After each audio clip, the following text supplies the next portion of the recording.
Assalamualaikum Ustaz.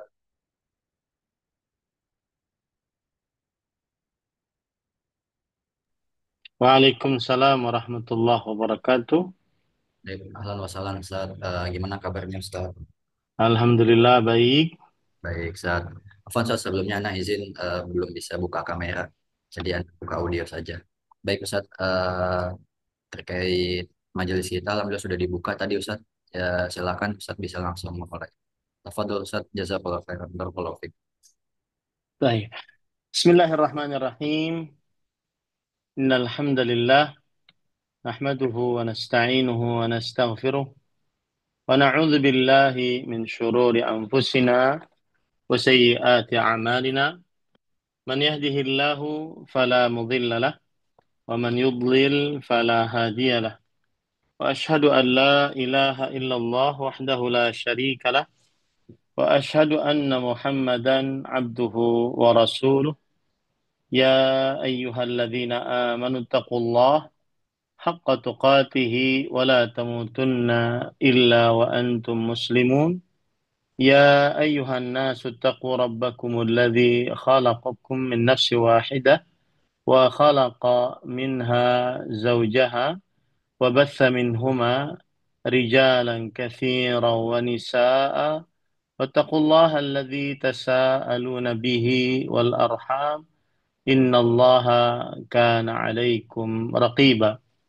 يا أيها الذين آمنوا اتقوا الله وقولوا قولا سديدا يصلح لكم أعمالكم ويغفر لكم ذنوبكم ومن يطع الله ورسوله فقد فاز فوزا عظيما. أما بعد فإن أصدق الحديث كتاب الله وأحسن الهدي هدي محمد صلى الله عليه وعلى آله وسلم وشر الأمور محدثاتها وكل محدثة بدعة وكل بدعة ضلالة وكل ضلالة في النار. Alhamdulillah kita bersyukur pada Allah Subhanahu wa taala pada hari ini, hari Jumat malam 22 Sya'ban 1446 Hijriah, bertepatan dengan 21 Februari 2025. Kita kembali dimudahkan oleh Allah Subhanahu wa taala untuk duduk bersama mengkaji kitab Taujihat Islamiyah li Islahil Fardi wal Mujtama' yang ditulis oleh Fadilat Syekh uh, Muhammad bin Jamil Zainu rahimahullahu taala. Salawat dan salam semoga selalu Allah berikan kepada Nabi kita Muhammad sallallahu alaihi wa ala alihi wasallam, pada keluarga beliau, para sahabat, serta orang-orang yang mengikuti beliau sampai hari kiamat kelak. Dengan nama-nama Allah yang husna dan sifat-sifatnya yang ulia, kita berdoa, Allahumma inna nas'aluka ilman nafi'an wa rizqan tayyiban wa amalan mutaqabbala. Allahumma amin. Ahibati fillah, afanillah wa iyyakum, para ikhwah dan akhwat, Bapak Ibu, saudara-saudari Majelis Taklim Bumiku Mengaji yang saya cintai karena Allah. Semoga Allah Subhanahu wa taala selalu memberikan afiat kepada kita di dunia dan di akhirat. Pada kesempatan kali ini kita membahas sebuah tema, yaitu al-jihadu wasyaja'ah. Pendidikan anak mengajarkan agar berjihad dan juga syaja'ah, yaitu keberanian untuk sang anak. Penulis Hafidh rahimahullahu taala berkata, yufaddalu takhsisu jilsatin lil usrah. Diutamakan mengkhususkan duduk bersama di dalam keluarga. Walid talamid yaqra'u fiha al-muallim kitaban fi siratir rasuli sallallahu alaihi wasallam wa sirati ashabihi.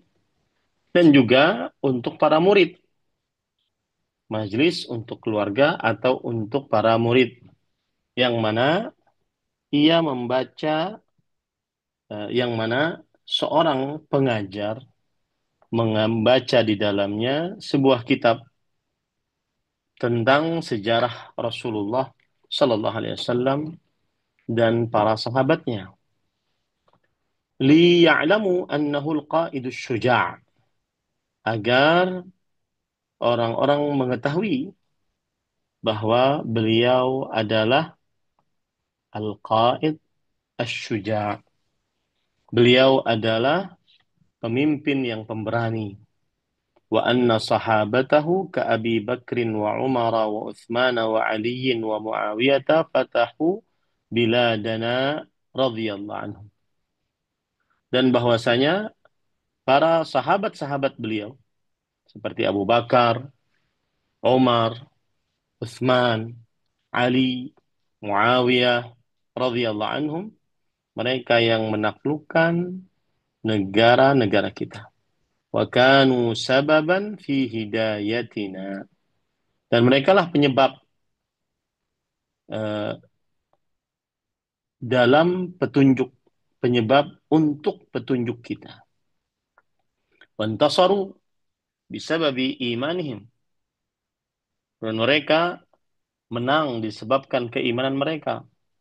Wa qitalihim wa amalihim bil Qur'ani was sunnah. Dan disebab perjuangan mereka dan pengamalan mereka terhadap Al-Quran dan hadis Rasul Sallallahu Alaihi Wasallam. Wa akhlaqihimul aliyah. Dan akhlak mereka yang tinggi.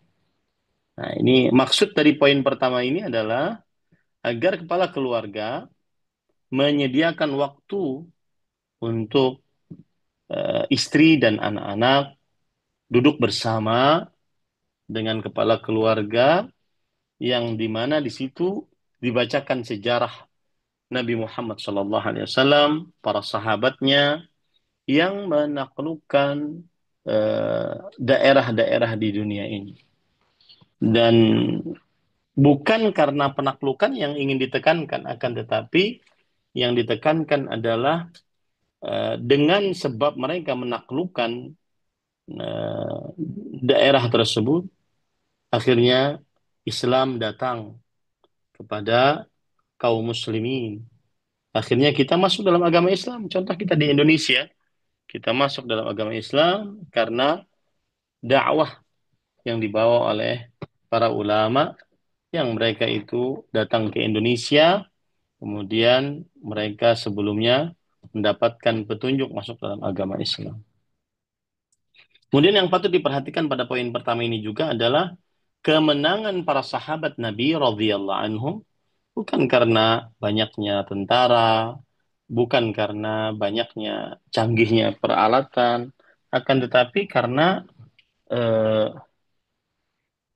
keimanan yang dimiliki oleh para sahabat, karena pengamalan terhadap Al-Quran dan Sunnah yang dilakukan oleh para sahabat, dan juga karena akhlak yang mulia yang dimiliki oleh para sahabat Nabi radhiyallahu anhum. Nah, kemudian yang kedua, tarbiyatul awladi 'ala syaja'ah wal amru bil ma'ruf wan nahyu 'anil munkari wa alla yakhafu illa lillah wa alla yajuzu takhwifuhum bil akadzib wal awhami wal dhanam. Yang kedua adalah pendidikan anak di atas keberanian, melakukan amar ma'ruf, nahi mungkar, dan ketika melakukan itu tidak takut mereka kecuali hanya kepada Allah. Dan tidak diperbolehkan untuk memberikan rasa takut kepada anak-anak dengan hal-hal yang dusta, hal-hal yang prasangka-prasangka, dan juga hal-hal yang merupakan kezaliman atau kegelapan-kegelapan.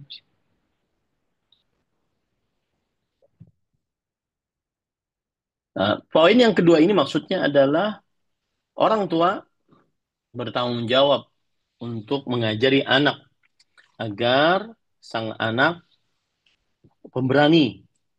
Pemberani bukan hanya sekedar berkelahi, tetapi pemberani yang melakukan pemberani dalam perihal agama, seperti melakukan amar ma'ruf, nahi mungkar, ya. Pemberani dalam perihal agama, memerintahkan kepada yang ma'ruf, mencegahkan yang mungkar. Saat melakukan itu tidak takut kecuali hanya kepada Allah Subhanahu wa taala. Nah, ini harus diperhatikan juga antara apa namanya? Antara adik kakak, ya, ketika adik melihat kakaknya melalaikan yang ma'ruf atau melanggar yang mungkar, maka sang adik tanpa rasa takut menasihati kakaknya melakukan amar ma'ruf nahi mungkar. Kemudian yang ketiga, an-naghrisa fil aulad hubbal intiqami minal yahudi wal zalimin wa anna syababana sayuharriruna Falastin wal Quds hinama yarji'una ila ta'alim al-Islam wal jihad fi sabilillah wa sayantasiruna biidznillah. Yang ketiga adalah uh, menanamkan di dalam diri anak-anak kecintaan untuk memerangi kaum Yahudi yang zalim, kecintaan untuk memerangi kaum Yahudi yang zalim, dan bahwa pemuda-pemuda kita akan membebaskan negara Palestina dan Masjidil Aqsa yang ibu kotanya adalah Al-Quds dengan ketika mereka kembali kepada ajaran-ajaran Islam. Ketika mereka kembali kepada ajaran-ajaran Islam, kemudian menegakkan jihad di jalan Allah, mereka dengan seperti itu akan menang. Dan ini sesuai dengan hadis Rasul sallallahu alaihi wa ala alihi wasallam yang berbunyi idza tabaya'tum bil 'ainah, jika kalian berjual beli dengan riba, wa akhadtum adnabal baqar, dan kalian mengikuti ekor-ekor sapi, waraditum bizzara', dan kalian rela dengan peternakan atau pertanian, wa taraktumul jihad, dan kalian meninggalkan jihad. Kalau sudah terjadi seperti itu, sallallahu alaikum dzullan, Allah akan timpakan kepada kalian kehinaan. La yanzi'uhu hatta tarji'u ila dinikum. Tidak akan kehinaan tersebut dicabut sampai kalian kembali kepada agama kalian. Ini hadis riwayat Imam Abu Daud dan riwayat Imam Ahmad disahihkan oleh Imam Al-Albani rahimahullah. Makna hadis ini adalah seorang muslim harus menjauhi perbuatan riba. Karena yang dimaksud dengan jual beli dengan ainah ini adalah salah satu jual beli yang mengandung riba dan ada tipu daya riba di dalamnya. Yaitu seseorang menjual barang kepada orang lain dengan cara hutang. Lalu kemudian si penjual tadi membelinya kembali dengan cara uh, cash tunai yang dengan harga yang lebih sedikit. Maka ini namanya tahayul ala tahrimir riba. Ini adalah sikap menyimpang ataupun menipu tentang keharaman riba. Saya beri contoh misalkan barang ini, ya, barang ini misalkan harganya 100.000. Saya jual kepada seseorang dengan harga 100.000 dengan cara berhutang.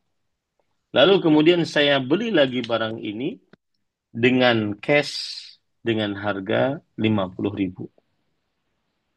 Lalu saya kasih kepada dia duit 50.000. Ini kemudian orang tersebut dia membayar kepada ya saya dengan 100.000, padahal uang yang saya berikan kepadanya hanya 50.000. Ini tahayul ala tahrim riba. Ini main-main untuk pengharaman riba. Dan para ikhwan yang dirahmati oleh Allah, kenapa hal ini dilarang? Karena itu bisa menyebabkan tersibukkannya seseorang dengan dunia, dengan cara yang haram, dan akhirnya dijauhkan dari berkah Allah Subhanahu wa taala. Dan makna mengikuti ekor-ekor sapi, kemudian ridha dengan pertanian, maksudnya adalah tersibukkan dengan pertanian, dengan peternakan, sehingga melupakan perkara akhirat, lupa akan dakwah, lupa akan berjihad di jalan Allah Subhanahu wa taala. Islam tidak melarang seseorang untuk berniaga, berusaha, baik itu dengan pertanian, peternakan, akan tetapi yang terlarang di sini adalah akibat itu semua akhirnya meninggalkan kewajiban-kewajiban yang besar-besar seperti menuntut ilmu, berjihad di jalan Allah, berdakwah, dan seterusnya. Dan meninggalkan jihad, yaitu tidak membela agama, tidak membela Islam, baik itu dengan pedang, dengan harta, dengan lisan, dengan ilmu, atau dengan dakwah. Ini yang dimaksud dengan meninggalkan jihad. Kemudian eh, akibat itu semua Allah memberikan kehinaan kepada kaum muslimin karena tersibukkan dengan dunia dan meninggalkan jihad di jalan Allah Subhanahu wa taala. Nah, ini yang harus dipahamkan kepada eh, kaum muslimin. Lalu setelah itu Rasulullah SAW bersabda, Allah tidak akan mencabut kehinaan tersebut sampai kalian kembali kepada agama kalian. Maka salah satu cara agar kaum muslimin mendapatkan kembali kejayaannya, kembalilah kepada agama. Kembalilah belajar ilmu-ilmu keislaman dan berusaha mengamalkannya. Wallahu alam. Kemudian yang keempat adalah syira'u qasasin tarbiyah nafi'ah islamiyah. مثل سلسلة قصص القرآن الكريم والسيرة النبوية وأبطال الصحابة والشجعان من المسلمين مثل كتاب الشمائل المحمدية والأخلاق النبوية والآداب الإسلامية العقيدة الإسلامية من الكتاب والسنة من بدائع القصص النبوي الصحيح. Kemudian yang keempat, membeli kisah-kisah yang di dalam terdapat pendidikan bermanfaat di atas keislaman, seperti silsilah kisah Al-Quran Al-Karim, kisah sejarah Nabi Muhammad SAW, kemudian para pemberani dari para sahabat dan kaum muslimin, seperti kitab satu, yaitu kitab Asy-Syama'il Muhammadiyah yang tulis oleh Al-Imam At-Tirmidzi. Disebutkan di situ sifat jasmani dan akhlaki Rasulullah SAW, dan kitab akhlak-akhlak Nabi serta adab-adab keislaman. Kemudian yang kedua adalah kitab-kitab akidah yang mengajarkan akidah Islam berdasarkan Al-Quran dan hadis Rasul Shallallahu Alaihi Wasallam. Kemudian yang ketiga yaitu kisah-kisah yang menarik dari kisah-kisah nabi-nabi dengan riwayat-riwayat yang sahih. Nah, ini para ikhwan yang dirahmati oleh Allah Subhanahu wa taala, semestinya seorang orang tua atau pendidik mengajari anaknya agar senantiasa mempunyai sikap syaja'ah, pemberani di dalam kebenaran, menegakkan amar ma'ruf nahi mungkar, tidak mudah pekewuh, tidak mudah malu di dalam penegakan terhadap amar ma'ruf nahi mungkar. Nah, itu kira-kira yang bisa disampaikan tentang eh, mengajarkan kepada anak-anak tentang keberanian. Saya sebenarnya pengen melanjutkan sampai kepada birrul walidain, akan tetapi poinnya sangat banyak Mungkin pada pertemuan yang akan datang kita akan bahas secara tersendiri sehingga lebih fokus. Wallahu alam, jika ada yang ingin ditanyakan dipersilahkan. Terutama yang berkaitan dengan Ramadan, ya. Wallahu alam. Nah, Tapi Ustaz, jazakallah khairan wa barakallahu fiik atas ilmu yang disampaikan kepada kita semua. Semoga bermanfaat untuk teman-teman semuanya. Dan para ikhwah dan akhwat yang semoga Allah muliakan, kita masuk ke sesi tanya jawab. Kami persilakan bagi yang mempunyai pertanyaan untuk disampaikan. Silakan, sudah ada yang angkat tangan, Bapak Abi Yahya. Silakan Bapak. Assalamualaikum warahmatullahi wabarakatuh. Waalaikumsalam warahmatullahi wabarakatuh. Ya, Mak, tunggu, Mak, tunggu, Mak, tunggu, Mak. Tunggu ya, Mak.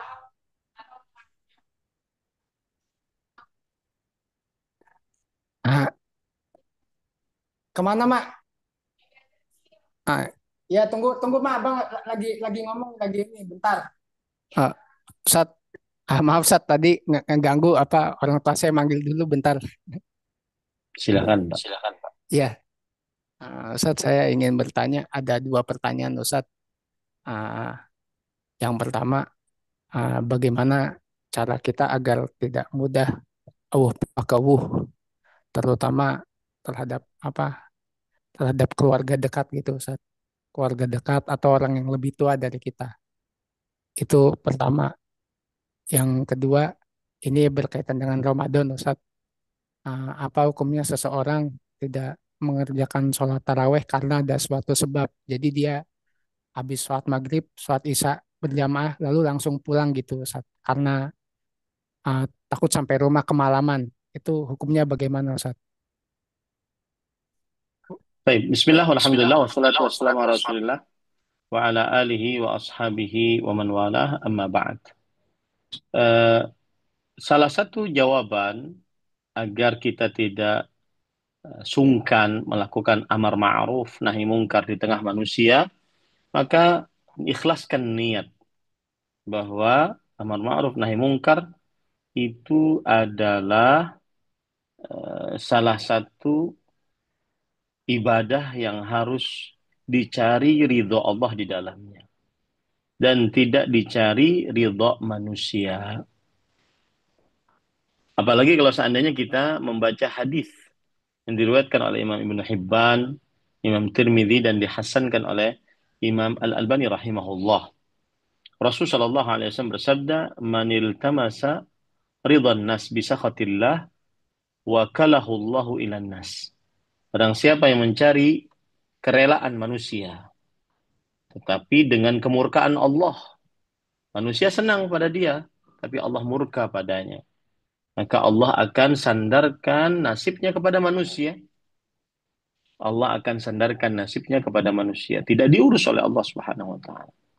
Wa man iltamasa ridallah bi sakhatin nas radhiyallahu anhu wa arda anhum nas. Dan sebaliknya, siapa yang mencari keridhaan dari Allah dengan kemurkaan manusia. Manusia tidak suka, tapi Allah ridha terhadapnya dengan amar ma'ruf nahi mungkar dia. Maka Allah akan ridha terhadapnya. Dan manusia yang tidak suka tadi nanti akan dibuat oleh Allah ridha terhadapnya. Dan hadis ini memberikan pelajaran kepada kita bahwa hendaknya seseorang mencari ridha Allah dibandingkan ridha manusia. Karena ridha Allah ujungnya adalah surga, ridha manusia adalah sebuah puncak yang tidak bisa dicapai. Nah, kemudian apa hukumnya tidak ikut sholat tarawih? Karena satu dan lain hal disebutkan dalam pertanyaan tadi karena rumah jauh, terlalu malam dan semisalnya. Jawabannya tidak mengapa. Sholat tarawih hukumnya adalah sunnah, ya, sunnah muakkadah. Kalau seandainya ada sebab, dia bisa sholat tarawih di rumah. Cuma memang orang yang sholat tarawih bersama imam sampai selesai, maka dia akan mendapatkan pahala besar. Rasulullah SAW bersabda, man uh, innahu man qama ma'al imami hatta yansharif husiba lahu qiyamul lailah. Sesungguhnya yang salat bersama imam sampai selesai maka dituliskan pahalanya seperti dia salat semalaman suntuk. Nah, ini menunjukkan bagaimana besarnya pahala orang yang sholat bersama imam sampai selesai. Tetapi jika dia tidak ikut bersama imam sampai selesai, sholat isya dia pulang, nanti dia sholat di rumahnya karena satu dan lain hal, maka tidak berdosa. Wallahu a'lam. Nah, Baik, jazakallah khairan wa barakallahu fiik atas jawabannya. Mempersilahkan lagi bagi yang ingin bertanya bisa angkat tangannya. Sambil kita bacakan pertanyaan yang masuk di kolom chat. Penanya berkata, Ustaz, Assalamualaikum warahmatullahi wabarakatuh. Pak Ustadz, Afwan izin bertanya, bagaimana cara kita berbakti kepada kedua orang tua yang sudah meninggal? Bismillah, alhamdulillah, wassalatu wassalamu ala rasulillah, wa ala alihi wa ashabihi wa man wala amma ba'd. Cara berbakti kepada orang tua yang sudah meninggal adalah dengan cara yang pertama, mendoakan orang tua tersebut, terutama memintakan ampun kepada Allah untuk orang tua tersebut. Rasulullah SAW bersabda, "Idza matal insanu inqata anhu amalu illa min thalath." Jika seorang manusia meninggal, terputus darinya amalnya kecuali dari tiga perkara: sadaqatin jariyah, atau ilmin yuntafa'u bihi, atau waladin salih yad'u lah. Bersedekah yang pahalanya selalu mengalir, diambil manfaat dari sedekahnya, atau ilmu yang diambil manfaatnya, atau anak saleh yang mendoakannya. Doa termasuk hal yang paling agung yang diberikan oleh seorang anak, baktinya kepada kedua orang tua setelah meninggalnya orang tua. Contoh misalkan dia berdoa, Allahumma ighfir lahuma warhamhuma wa'afihima wa'fu anhuma wa akrim nuzulahuma wa wasi' mudkhalahuma.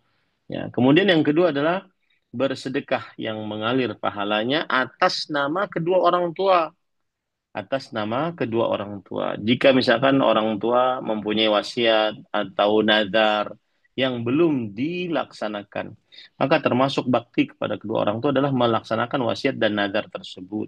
Seperti misalkan menutupi, melunasi hutang mereka, ataupun menyempurnakan sedekah yang mereka dahulunya ingin bersedekah, mengerjakan sedekah tersebut.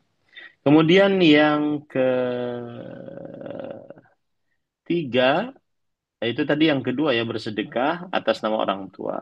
Kemudian yang ketiga tadi, yaitu melaksanakan apa yang sudah diniatkan oleh orang tua sebelum meninggalnya dan dilaksanakan setelah meninggalnya. Yang keempat yaitu menyambung hubungan dengan kawan-kawan dan kerabat-kerabat orang tua. Rasulullah SAW bersabda, "Inna min abarril bir silatur rajul ahla wuddi abih." Sesungguhnya bakti yang paling baik adalah seorang menyambung hubungan dengan orang yang dekat dengan kedua orang tuanya. Ba'da an yuwalli, setelah orang tuanya meninggal. Hadis riwayat Muslim. Kemudian yang kelima yaitu berhaji atau berumrah atas nama kedua orang tua jika sang anak sudah berhaji atau berumrah. Kemudian yang keenam, membukakan mengqadha puasa, hutang puasa orang tua atau membayarkan kafarat-kafarat yang dimiliki oleh orang tua. Rasulullah SAW bersabda dalam hadis riwayat Bukhari Muslim, "Man mata wa alaihi siyam sama anhu waliyyu." Barang siapa yang berpuasa dan barang siapa yang meninggal dan mempunyai tanggungan puasa, maka walinya akan mempuasakan atasnya. Walinya di sini adalah anaknya. Wallahu a'lam. Nah, Baik, Ustaz, pertanyaan berikutnya dari penanya yang sama. Dan bagaimana kalau akhwat tidak mengikuti iktikaf di masjid karena memiliki tiga anak yang masih kecil dan digantinya dengan apa? Bismillah, alhamdulillah, wassalatu wassalamu ala rasulillah, wa ala alihi wa ashabihi wa man walah amma ba'd. Hukum i'tikaf, baik laki-laki ataupun perempuan, hukumnya adalah sunnah, tidak wajib. Ya, hukumnya sunnah muakkadah, tidak wajib. Dan disyariatkan bagi perempuan i'tikaf sebagaimana disyariatkan untuk laki-laki dengan syarat yang sudah ditentukan. Dalil disyariatkannya i'tikaf bagi perempuan adalah Hadits Aisyah radhiyallahu anha riwayat Bukhari Muslim, kana Nabi sallallahu alaihi wasallam ya'takif fil ashr awakhir min Ramadan hatta tawaffahu Allah thumma i'takafa azwajuhu min ba'dihi. Adalah Rasulullah sallallahu alaihi wasallam beriktikaf di 10 hari terakhir bulan Ramadan sampai Allah Subhanahu wa taala wafatkan beliau. Dan kemudian para istri-istri beliau beriktikaf sepeninggal beliau. Ini menunjukkan bahwa para perempuan mereka beriktikaf setelah wafatnya Nabi Muhammad Shallallahu Alaihi Wasallam. Dan ini menunjukkan bahwa disyariatkannya iktikaf bagi para perempuan. Adapun syarat etikaf bagi para perempuan hendaknya dilakukan di masjid dengan izin suami, kemudian ada rasa aman dan cocok, tidak membahayakan kewajiban-kewajiban lainnya seperti yang disebutkan dalam pertanyaan, yaitu mengurus anak, ya, mengurus anak. Uh, nah, Para ikhwan yang dirahmati oleh Allah, lalu apa yang bisa dilakukan oleh seorang perempuan yang sedang mengurus anak tidak bisa itikaf? Maka jawabannya banyak yang bisa dia lakukan. Pertama, mengurus anak dia niatkan untuk beribadah kepada Allah, karena itu termasuk ibadah kepada Allah Subhanahu wa taala. Yang kedua, dia bisa berzikir. Allahumma innaka afun tuhibbul afwa fa'fu anni. Kemudian yang ketiga, dia bisa membaca Al-Qur'an dari hafalannya ataupun dari selain hafalannya dari mushaf.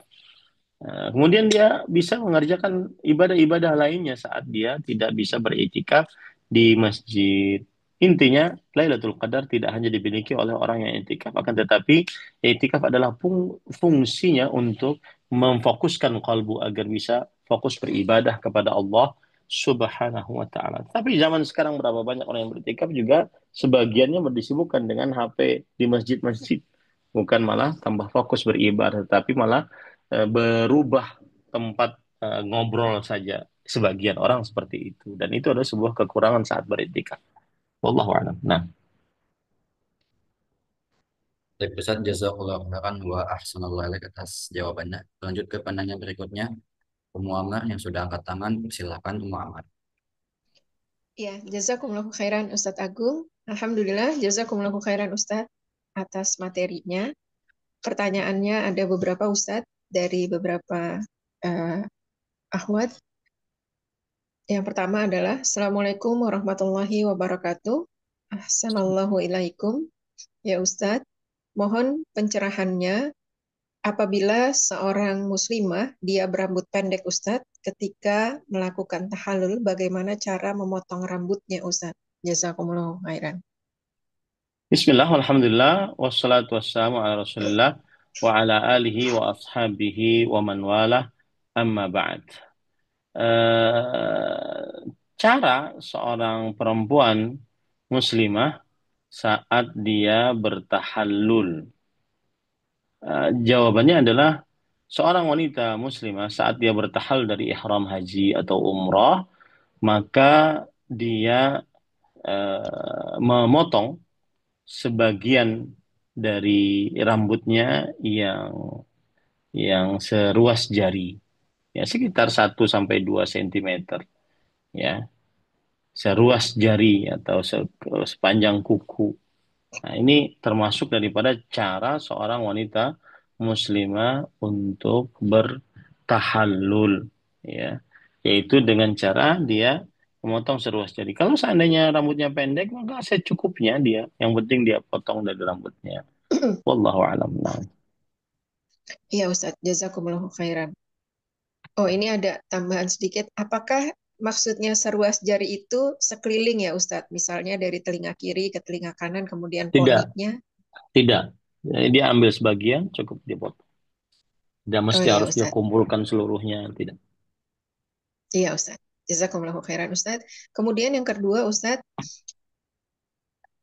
Assalamualaikum warahmatullahi wabarakatuh. Ustadz, mohon penjelasannya tentang definisi salat tarawih. Apakah benar salat tarawih itu adalah salat yang diawalkan? Padahal yang saya tahu, salat tarawih itu juga kan boleh dilakukan misalnya tengah malam, sekalian tahajud. Mohon nasihat Ustadz, jazakumullahu khairan. Bismillah, alhamdulillah, wassalatu wassalamu ala rasulillah wa ala alihi wa ashabihi wa man wala amma ba'd. Salat tarawih adalah salat ibadah di malam hari di dalam bulan Ramadan. Dilaksanakan setelah sholat Isya sampai subuh. Dan hukumnya sunnah muakkadah dari Nabi Muhammad SAW. Asal penamaan sholat tarawih adalah karena para sahabat Nabi radhiyallahu anhu mereka senantiasa beristirahat di antara setiap 4 rakaat disebabkan panjangnya sholat tersebut. Dan Rasul Shallallahu Alaihi Wasallam bersabda, "Man qama Ramadhana iman wa ihtisaban, ghufira lahu ma taqaddama min dzambih." Barang siapa yang berpuasa beribadah pada bulan Ramadan di malam hari karena iman dan berharap pahala, diampuni dosanya yang telah lalu. Maka Nabi Muhammad Shallallahu Alaihi Wasallam beliau pernah mengerjakan sholat tarawih secara berjamaah setelah sholat Isya. Kemudian setelah itu di zaman Rasulullah SAW beliau tinggalkan berjamaah tersebut sampai kepada zaman Abu Bakar. Abu Bakar pun tidak pernah mengerjakan secara berjamaah. Lalu di zaman Umar bin Khattab mengumpulkan kaum muslimin dengan satu imam, yaitu Ubay bin Ka'ab radhiyallahu anhu. Jadi sholat tarawih bedanya dengan sholat tahajud. Sholat tahajud adalah tidur dahulu, sedangkan sholat tarawih dikerjakan setelah sholat isya sebelum tidur. Wallahu a'lam. Iya, Ustadz. Jazakumullahu khairan. Selanjutnya, Ustadz. Assalamualaikum warahmatullahi wabarakatuh. Ustadz, mohon nasihatnya apabila pertama, anak perempuan saya ingin sekolah di luar negeri atau di luar kota. Apakah sejak awal itu kami sebagai orang tua menasihatkan jangan pilih sekolah di luar negeri atau di eh, kota lain karena di sana tidak ada keluarga misalnya. Ataukah kita membiarkan atau membolehkan saja. Dan misalnya kalau dia dapat kuliahnya di luar negeri atau di luar kota, kita mengantarkan dia ke tempat itu, tetapi di sekolah di tempat itu kita nggak punya keluarga, jadi tidak punya mahram. Apakah nasihat Ustadz atas situasi yang seperti ini Baik. sebelum dia sekolah dan kalaupun dia sudah dapat sekolahnya di tempat yang lain? Jazakumullahu khairan atas nasihat Ustadz. Bismillah, alhamdulillah, wassalatu wassalamu ala rasulillah wa ala alihi wa ashabihi wa man walah, amma ba'd. Untuk seorang anak-anak, seorang anak yang ingin kuliah atau sekolah di jauh dari orang tuanya, baik di luar kota ataupun di luar negeri, maka dilihat apabila anak itu laki-laki dan dia sudah balik, maka pada saat itu dia bisa berurusan sendiri. Maka dia dipersilahkan untuk pergi ke luar kota atau ke luar negeri. Dan kalau ke luar negeri, maka dilihat lagi apakah di sana mayoritas Muslim atau minoritas Muslim. Kalau minoritas Muslim, maka perhatikan apakah dia sanggup untuk menjaga akidahnya atau tidak, apakah dia kuat ilmu agamanya atau tidak, mudahkah dia mengamalkan ajaran-ajaran keislaman yang nampak di dalam syariat Islam ataukah tidak. Kalau seandainya dia mudah maka tidak mengapa. Kalau tidak mudah maka dialihkan ke negara-negara mayoritas Islam yang juga sekarang tidak kalah majunya dibandingkan negara-negara lainnya. Adapun kalau seandainya dia wanita maka wajib dianjarkan sampai ke luar kota, sampai dia mendapatkan tempat tinggal yang terjaga di tengah kaum muslimat. Kalau sudah dia mendapatkan tempat tinggal yang terjaga di tengah kaum muslimat, dan lebih afdal dia ditemani selama dia bersekolah di luar negeri atau di luar kota dengan mahramnya. Jika tidak, maka tidak mengapa, karena dia sudah dianggap sebagai seorang mukim di situ karena sudah tinggal lebih daripada 4 hari. Tetapi tentunya dia harus orang tua harus memperhatikan keamanan anaknya, keselamatannya, kemudian agamanya sebelum kesuciannya. Wallahu a'lam. Nah, Iya Ustadz, pertanyaan lanjutannya adalah, Ustadz mohon pencerahannya apakah investasi yang ada di bank syariah itu semuanya halal? Jazakumullahu khairan. Bismillah, walhamdulillah, wassalatu wassalamu ala rasulillah wa ala alihi wa ashabihi wa man wala amma ba'd. Eh, Para ikhwan yang dirahmati oleh Allah Subhanahu wa taala, investasi di bank syariah bermacam-macam. Di antaranya adalah seseorang ketika di bank syariah dia bisa melakukan mudharabah ataupun deposit syariah. Dan konsep akad mudharabah yaitu di mana nasabah ataupun pemilik harta menanamkan dananya dan bank di sini sebagai mudharib mengelolanya dalam usaha yang halal. Keuntungan bagi hasil sesuai dengan nisbah yang disepakati, ya, sesuai dengan nisbah yang disepakati. Nah, keuntungan ini tidak tetap seperti bunga, tetapi sesuai dengan hasil kinerja investasi dari yang ada di dalam bank tersebut. Maka jika eh, usaha ini halal diperbolehkan. Jika usaha ini halal diperbolehkan dan bagi hasilnya sesuai dengan kinerja hasil usaha tersebut, bukan modal investasi yang kita masukkan ke dalam bank tersebut. Kemudian yang kedua adalah tabungan berjangka syariah. Nah, konsepnya ini adalah menggunakan akad mudharabah atau wadi'ah bidhaman, titipan yang bisa digunakan oleh bank. Nah, ini seperti orang nabung, ya. Ini orang nabung. Ini sama juga nabung. Sebenarnya nabung itu dia gunakan uang kita untuk usaha. Nah, ini harus ada kejelasan di dalamnya. Apakah kita menabung memang untuk diusahakan dan kita sepakat atas hal tersebut, kemudian usahanya apa, halal atau tidak, kemudian pembagian hasilnya bagaimana? Ya, ini beda dengan yang tadi. Kemudian yang ketiga adalah reksadana syariah, yaitu dana nasabah diinvestasikan ke instrumen keuangan berbasis syariah seperti saham syariah. Ya. Ini dilihat sama saja sebenarnya, dilihat apakah ada ribanya atau tidak. Intinya kalau kita meletakkan uang, kenapa dia bertambah harus ada sebab syar'inya. Jangan sampai dia bertambah kemudian tidak ada sebab syar'inya. Ya, dan macam-macam yang lain daripada investasi yang ada di dalam bank syariah. Intinya harus memperhatikan apa yang kita tanamkan ke sana, kemudian dia berkembang menjadi uang yang lain, kemudian apakah itu sesuai dengan syariah atau tidak. Ya, adakah pembagian hasil berdasarkan modal bukan berdasarkan eh, keuntungan. Ya, karena kalau berdasarkan keuntungan berarti ada kapan rugi, kapan untung. Kemudian yang kedua, perhatikan usaha yang dimaksud. Ya, apakah usahanya halal atau tidak. Wallahu a'lam. Nah, Iya, Ustadz. Jazakumullahu khairan. Pertanyaan terakhir, Ustadz. Assalamualaikum warahmatullahi wabarakatuh. Ustadz, mohon nasihatnya apabila situasi apakah istri harus selalu izin suami keluar rumah. Misalnya kalau untuk hal-hal rutin ke toko kelontong atau ke pasar. Dan bagaimana kalau misalnya mengunjungi keluarga tetapi agak jauh. Jadi tidak keluar kota tapi jaraknya jauh.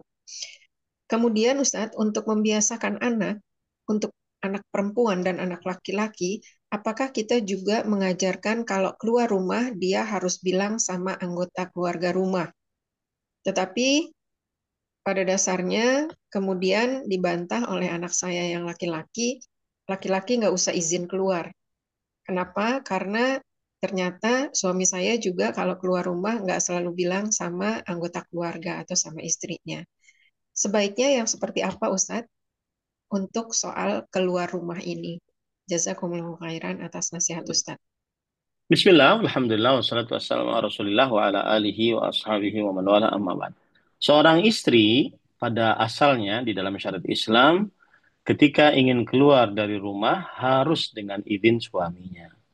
Kenapa? Karena itu hak suami atas istrinya. Rasulullah sallallahu alaihi wasallam bersabda, "Idza shallatil mar'atu khamsa wa shamat syahraha wa hafizat farja wa ta'at zawjaha qila laha udkhul jannah min ayyi abwabil jannati syi'ti."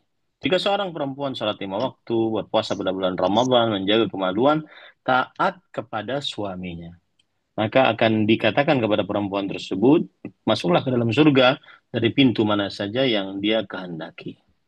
Akan tetapi, ada keadaan-keadaan yang seorang perempuan, istri, keluar rumah tanpa harus izin suaminya. Di antaranya, keluar karena dalam keadaan sangat terpaksa. Seperti misalkan, pergi ke rumah sakit untuk berobat atau untuk melahirkan karena tidak ada suami pada saat itu, atau membeli sesuatu hajat yang sangat premier yang kalau seandainya ditunda maka akan menyebabkan kematian ataupun akan menyebabkan kerusakan. Kemudian atau dia harus keluar dari rumahnya karena di dalam rumahnya ada bahaya seperti ada gempa, ada kebakaran, atau ada orang yang mau berbuat buruk kepada dirinya. Maka yang seperti ini tidak diperlukan izin suami, ya. Kemudian yang kedua adalah seorang istri keluar rumah karena ingin menyambung hubungan rahim. Jika sang suami tidak melarangnya, ya, tanpa sebab syar'i.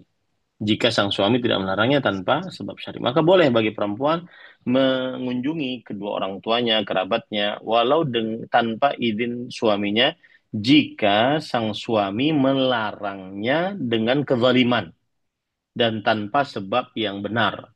Nah, ini karena Imam Ahmad berkata, la ta'ata li zauj fi man'iha min ziyarati walidayha. Tidak ada ketaatan bagi suami saat sang suami melarang istrinya untuk mengunjungi kedua orang tuanya tanpa ada sebab syar'i, ya. Akan tetapi tentunya agar lebih afdal maka sang istri tetap minta izin kepada suaminya, ya, suaminya. Kemudian yang ketiga yaitu keluar untuk mengerjakan ibadah-ibadah yang wajib. Ibadah-ibadah yang wajib seperti berhaji wajib, berumrah wajib, kemudian seperti misalkan menghadiri majelis ilmu yang wajib jika belum ada di dalam rumahnya majelis ilmu tersebut. Dengan syarat tentunya menjaga tidak berdandan, kemudian tidak bercampur dengan percampur laki-laki dan perempuan yang diharamkan. Kemudian yang keempat yaitu keluar untuk bekerja.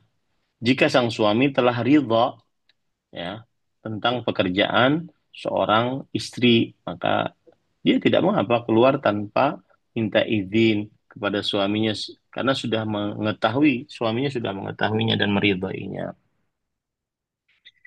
Kemudian boleh keluar rumah sang istri ketika terjadi kezaliman atau bahaya yang dirasakan oleh sang istri dari sang suami, seperti misalkan suami melakukan KDRT. Nah, ini ataupun sang suami memerintahkan untuk melakukan maksiat, maka boleh sang istri tidak keluar dari rumah tersebut dan tidak mentaati perintah suaminya. Wallahu a'lam. Nah. Ya Ustadz, kalau yang untuk menerapkan kepada anak-anak Ustadz? Oh ya, kalau anak-anak tadi maka eh, anak-anak kita yang laki-laki, ya, apabila dia sudah balik maka dia berhak untuk keluar rumah kita. Kita sebagai orang tua hanya menasihati agar menjaga akhlaknya, menjaga ibadahnya. Dia tidak ada kewajiban bagi orang tua harus ditahan di rumah, ya, tidak mengapa. Karena dia sudah balik, dia berhak untuk mencari rezeki, dia berhak untuk mencari pendidikannya, terutama laki-laki. Kalau perempuan, maka harus dijaga tidak keluar rumah kecuali dengan izin orang tuanya. Karena orang tua bertanggung jawab sampai anak perempuan tersebut dinikahi oleh seorang lelaki yang akan menjaganya setelah orang tuanya. Wallahu a'lam. Afwan Ustadz, tambahan satu boleh Ustadz? Nah, silakan Bu. Ya. Ustadz mohon nasihatnya bila anak saya sudah menjelang teenager atau remaja dan indikasi dia suka berbohong itu terlihat sekali. Tetapi kalau dinasihati sepertinya sulit menerima Ustadz. Bagaimana caranya orang tua? Kebetulan ini saya sendiri sebagai ibunya suka melihat kebohongan-kebohongan dia. Saya khawatir dia jadi kebiasaan berbohong dimanapun. Mohon nasihat Ustadz, jazakumullahu khairan. Bismillah, walhamdulillah, wassalatu wassalamu ala rasulillah. Sebutkan saja hadis Rasul SAW. Innal kadhiba yahdi ilal fujur. Sesungguhnya kebohongan menghantarkan kepada keburukan. Tanamkan itu baik-baik kepada sang anak. Itu hadis Rasul, kita harus percaya kebohongan datangkan keburukan. Selalu berhasil keburukan kalau seandainya berbohong. Eh, dan yang kedua, tanamkan bahwa ada hisab di akhirat. Senantiasa penyimpangan terhadap diri sendiri ataupun terhadap keluarga kita, ingatkan tentang kehidupan akhirat. Bahwa ada hisab, ada surga, neraka di akhirat, ada permintaan pertanggungjawaban oleh Allah Subhanahu wa taala. Sehingga selalu dikaitkan kehidupan seorang muslim dengan kehidupan akhirat. Wallahu a'lam.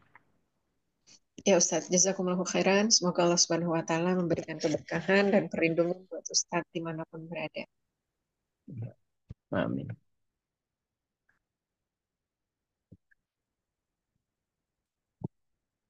Baik, jazakallahu khairan. Kita masih ada satu pertanyaan Ustaz yang masuk di kolom chat. Kita coba bacakan. Oh, ada dua Ustaz Afwan. Assalamualaikum warahmatullahi wabarakatuh. Ustaz mau bertanya, kalau orang tua yang masih memiliki hutang puasa, sedangkan beliau hanya punya anak angkat, bagaimana hukumnya? Bismillah, alhamdulillah, wassalatu wassalamu ala rasulillah. Sebenarnya hutang puasa orang tua itu, jika anak mengetahui bahwa orang tua punya hutang, maka si anak berusaha menyelesaikan hutang puasanya. Itu pun hutang puasa yang sebenarnya ya, bukan hutang puasa karena malas. Tetapi kalau seandainya dia tidak punya anak, ya sudah berarti nanti dia berhadapan dengan Allah Subhanahu wa taala atas hutang puasanya tersebut. Wa dainullah haqqun yuqda, dan hutang terhadap Allah lebih berhak untuk ditunaikan seperti itu. Wallahu a'lam. Baik Ustaz, jazakallahu khairan atas jawabannya. Satu pertanyaan lagi Ustaz. Assalamualaikum warahmatullahi wabarakatuh. Pak Ustadz Afwan izin bertanya, apakah idzikir yang biasa dibaca saat 10 malam terakhir Ramadan boleh juga diamalkan di luar waktu tersebut? Jazakallahu khairan wa barakallahu fiik. Bismillah, walhamdulillah, wassalatu wassalamu ala rasulillah. Zikir yang dimaksud adalah Allahumma innaka afun tuhibbul afwa fa'fu anni. Maka ini tidak mengapa untuk dibaca. Boleh-boleh saja. Tidak mengapa untuk dibaca, boleh-boleh saja, terutama di 10 hari terakhir bulan Ramadan di malam harinya.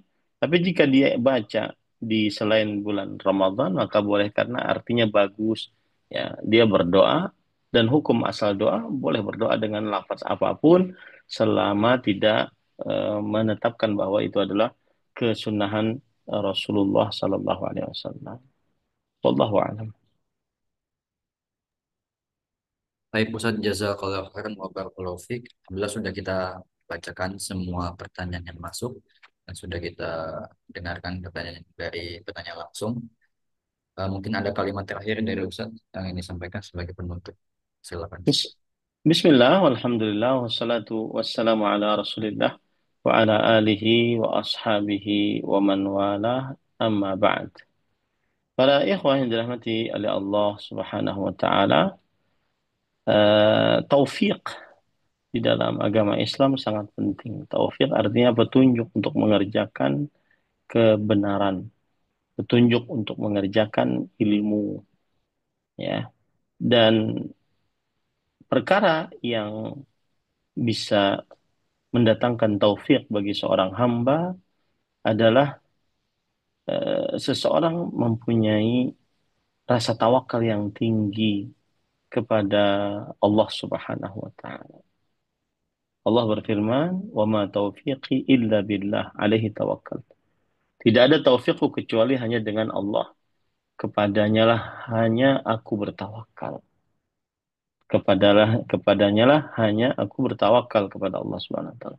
Maka salah satu kunci mendapatkan taufik dari Allah, yaitu petunjuk kemudahan untuk mengerjakan agama Islam, baik itu perintah yang kita kerjakan atau larangan yang kita jauhi, maka minta kepada Allah, bersandar hati kepada Allah Subhanahu wa taala. Kemudian yang kedua yaitu mujahadatun nafs al-ibadah. Seseorang akan mendapatkan petunjuk dari Allah Subhanahu wa taala dengan cara dia beristihad atau berjihad melawan hawa nafsunya untuk beribadah kepada Allah Subhanahu wa taala. Dia harus usaha untuk bisa baca Quran tiap malam. Dia harus usaha untuk bisa sholat 5 waktu. Dia harus usaha untuk bisa puasa bulan Ramadan. Dia harus usaha untuk bisa meninggalkan yang haram. Harus usaha dia. Kemudian yang ketiga, perkara-perkara yang mendatangkan taufik adalah hendaknya dia selalu berteman dengan orang-orang saleh, orang-orang istiqamah di jalan Allah Subhanahu wa taala. Karena almar'u ala dini khalilih, falyanzur amman yukhalil. Seseorang sesuai dengan ajaran kebiasaan temannya, maka perhatikanlah dengan siapa dia berteman. Perhatikanlah dengan siapa dia berteman. Maka itu dia akan mendapatkan eh, keistiqomahan dan taufik dari Allah Subhanahu wa taala. Kemudian yang keempat yaitu menjauh dari orang-orang yang buruk, menjauh dari orang-orang yang buruk. Karena as-sahib sahib, teman dialah yang menarik. Semoga yang disampaikan bermanfaat. Apa yang baiknya dari Allah Subhanahu wa taala, apa yang buruk itu dari saya pribadi. Wa sallallahu nabiyana Muhammad walhamdulillahirabbil alamin. Wassalamualaikum warahmatullahi wabarakatuh. Waalaikumsalam warahmatullahi wabarakatuh. Barakallahu fiik. Ustaz, wa jazakallahu khairan. Silakan Ustaz. Jazakallah khair. Wa iyyakum. Baik, jazakumullah khairan kepada para ikhwah jamaah baru mengaji yang telah ikut berpartisipasi bersama kita. Semoga bisa menjadi tambahan kebaikan untuk kita semuanya dan menjadi ilmu yang bermanfaat dunia dan akhirat. Semoga bisa menjadi kebaikan pula untuk Ustadz dan semoga dimudahkan untuk pertemuan berikutnya. Kami mohon maaf jika ada kesalahan ataupun kekurangan dari kami. Wassalamualaikum warahmatullahi wabarakatuh. Subhanakallahumma wa bihamdik asyhadu an la ilaha illa anta astaghfiruka wa atubu ilaik. Assalamualaikum warahmatullahi wabarakatuh. Barakallahu fikum wa jazakumullahu khair.